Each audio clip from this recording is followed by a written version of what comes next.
আসসালামু আলাইকুম প্রিয় সরকারি চাকরি প্রার্থী ভাই বোনেরা। আজকে একটা নতুন সরকারি চাকরির সার্কুলার কিন্তু নিয়ে আসলাম। আর আজকে এটি হলো অর্থ মন্ত্রণালয় আর্থিক প্রতিষ্ঠান বিভাগের প্রশাসন শাখায় সার্কুলার নিয়োগ বিজ্ঞপ্তি। আবেদন অলরেডি শুরু হয়ে গেছে অনেক দিন ধরেই।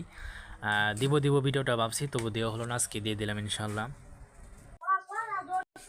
1 নম্বর পদ হলো 60 মুদ্রাক্ষরিক কাম কম্পিউটার অপারেটর, 16 জনকে নিবে। কোনো স্বীকৃত বিশ্ববিদ্যালয়ের স্নাতক বা সমান ডিগ্রি কম্পিউটারের নাম র্যাঙ্কে থাকতে হবে। 2 নম্বর ক্যাশিয়ার, 1জনকে নিবে। কোনো স্বীকৃত বিশ্ববিদ্যালয় হতে বাণিজ্য বিভাগে স্নাতক ডিগ্রি। 3 নম্বর ক্যাটালগার, 1জনকে নিবে। কোনো স্বীকৃত বিশ্ববিদ্যালয় হতে দ্বিতীয় শ্রেণী বা সমানের সিজিপিতে স্নাতক বা সমানের ডিগ্রি। অফিস সহকারী কাম কম্পিউটার মুদ্রাক্ষরিক, 3জনকে নিবে। কোনো বোর্ড হইতে উচ্চ মাধ্যমিক সার্টিফিকেট কম্পিউটার জানা থাকতে হবে। অফিস সহায়ক 10জনকে নিবে। কোনো প্রকার অভিজ্ঞতার প্রয়োজন নেই, শুধুমাত্র এসএসসি পাস হলেই হবে।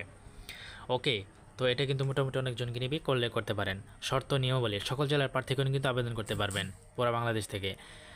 1-4-5 ক্রমিকে বর্ণিত পদসমূহ পূরণে বাংলাদেশ সচিবালয় নিয়োগ বিধি মিলায়ত অনুসরণ করা হবে। আর বিস্তারিত দেওয়া আছে।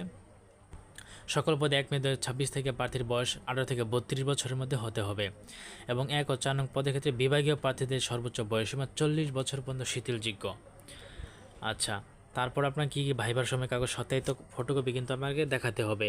সকল শিক্ষাগত যোগ্যতা, অভিজ্ঞতা, নাগরিকত্ব, চারিত্রিক সকল প্রকার প্রশিক্ষণের সনদ, সম্মতি তোলা পাসপোর্ট সাইজের 2 কপি রঙিন ছবি আপনাকে দেখাতে হবে। জাতীয় পরিচয়পত্র পূরণকৃত অ্যাডমিট কার্ড দেখাতে হবে। মুক্তিযোদ্ধা, শহীদ মুক্তিযোদ্ধা, এসব আর বললাম না, যাই হোক। তারপর কীভাবে আবেদন করবেন সেটা দেওয়া 14 মে থেকে শুরু এবং শেষ হবে 11 জুন। ওকে, তো এগুলাই আবেদন কীভাবে করবেন সেটা আপনারা কি জানেন, না জানলে আপনারা ইউটিউব থেকে দেখে নেন, সমস্যা নাই। এরপর এখানে লেখা আছে, আপনারা একটু দেখে নেন।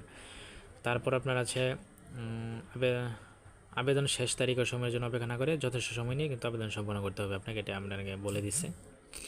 ওকে, এগুলি মূলত দেওয়া। তো বন্ধুরা, আপনারা হয়তো অনেকে জানেন আমি কিন্তু আমার চ্যানেল একদম রিয়েল সরকারি চাকরি সার্কুলার প্রকাশ করি, তো অবশ্যই সাবস্ক্রাইব করে রাখতে পারেন এবং কোনো কিছু জানা থাকলে আমাকে কিন্তু কমেন্টে জানাতে পারেন। ধন্যবাদ।